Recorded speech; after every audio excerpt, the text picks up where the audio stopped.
ಕರ್ನಾಟಕ ರಾಜ್ಯದ ಮುಖ್ಯಮಂತ್ರಿಯಾಗಿ ನಮ್ಮ ಕಾಂಗ್ರೆಸ್ ಪಕ್ಷದ ರಾಜ್ಯಾಧ್ಯಕ್ಷರಾಗಿದ್ದಂಥ ಡಿ.ಕೆ. ಶಿವಕುಮಾರ್ ಅವರು ಇಂದು ಮುಖ್ಯಮಂತ್ರಿಯಾಗಿ ಕರ್ನಾಟಕ ರಾಜ್ಯದ ಮುಖ್ಯಮಂತ್ರಿಯಾಗಿ ಅಧಿಕಾರವನ್ನು ಸ್ವೀಕಾರ ಮಾಡಿದ್ದಾರೆ. ಅದರ ಅಂಗವಾಗಿ ಇವತ್ತು ನಮ್ಮ ಕಾಂಗ್ರೆಸ್ ಪಕ್ಷದ ಚಾಮರಾಜ ಕ್ಷೇತ್ರದ ದೇವರಾಜ ಬ್ಲಾಕ್ ವತಿಯಿಂದ ಮತ್ತು ಮಹಿಳಾ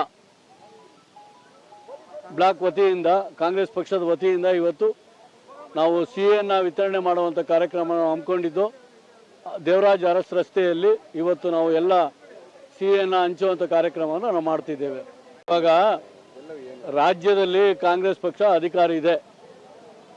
ನಮ್ಮ ಕಾಂಗ್ರೆಸ್ ಪಕ್ಷದ ಹಿರಿಯ ನಾಯಕರಾದಂಥ ಸಿದ್ದರಾಮಯ್ಯನವರು ಮುಖ್ಯಮಂತ್ರಿಯಾಗಿ ಅಧಿಕಾರವನ್ನು 8 ವರ್ಷಗಳ ಕಾಲ ಮಾಡಿ ಇಡೀ ರಾಷ್ಟ್ರದಲ್ಲಿ ಸಿದ್ದರಾಮಯ್ಯನವರು ಡಿ.ಕೆ. ಶಿವಕುಮಾರ್ ಅವರಿಗೆ ಅಧಿಕಾರ ಕೊಡಲ್ಲ ಅಂಥೇಳಿ ಸಾಕಷ್ಟು ಜನ ಸುದ್ದಿಯನ್ನು ಮಾಡಿ ನಮ್ಮ ವಿರೋಧ ಪಕ್ಷದವರು ಮಾತಾಡ್ತಿದ್ರು. ನಮ್ಮ ಸಿದ್ದರಾಮಯ್ಯನವರು ರಾಷ್ಟ್ರದಲ್ಲಿ ಒಂದು ಮಾದರಿಯಾಗಿ ಡಿ.ಕೆ. ಶಿವಕುಮಾರ್ ಅವರಿಗೆ ಅಧಿಕಾರವನ್ನು ಹಸ್ತಾಂತರ ಮಾಡಿದ್ದಾರೆ. ಅದಕ್ಕೆ ನಾವು ಸಿದ್ದರಾಮಯ್ಯನವ್ರಿಗೂ ಸಹ ನಾವು ಎಲ್ಲ ಅಭಿನಂದನೆಯನ್ನು ಸಲ್ಲಿಸ್ತೀವಿ. ಅದೇ ರೀತಿಯಲ್ಲಿ ಇವತ್ತೇನು ಮುಖ್ಯಮಂತ್ರಿಯಾಗಿ ಅಧಿಕಾರ ತೆಗೆದುಕೊಂಡಿದ್ದಾರೆ ಡಿ.ಕೆ. ಶಿವಕುಮಾರ್ ಅವರಿಗೆ ಮೈಸೂರು ನಗರದ ಜನತೆ ಪರವಾಗಿ ನಮ್ಮ ಪಕ್ಷದ ಪರವಾಗಿ ಅವರಿಗೆ ಅಭಿನಂದನೆಯನ್ನು ಸಲ್ಲಿಸ್ತಾ ಇದ್ದೀವಿ. ಡಿ.ಕೆ. ಶಿವಕುಮಾರ್ ಕಾಂಗ್ರೆಸ್ ಪಕ್ಷದ ಹಿರಿಯ ನಾಯಕ, ಪಕ್ಷಕ್ಕೆ ಸಾಕಷ್ಟು ದುಡಿದಿದ್ದಾರೆ. ಅವ್ರಿಗೆ ಸಿಕ್ಕಿರುವಂಥದ್ದು ಎಲ್ರಿಗೂ ಖುಷಿ ಇದೆ. ಒಮ್ಮತದಿಂದ ತೀರ್ಮಾನ ಆಗಿರೋದು, ಇಲ್ಲಿ ಯಾವುದೇ ಗೋಜಲಿಲ್ಲ.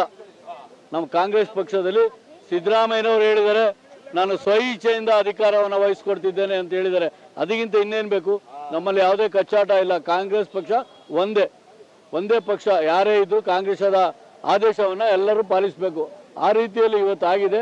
ಎಲ್ರಿಗೂ ಖುಷಿ ಪಡುವಂಥ ವಿಚಾರ. ಡಿ.ಕೆ. ಶಿವಕುಮಾರ್ ಅವರು ಅನುಭವ ಇದೆ, ಸಾಕಷ್ಟು ಬಾರಿ ಅವರು ಮಿನಿಸ್ಟರ್ ಆಗಿದ್ದಾರೆ.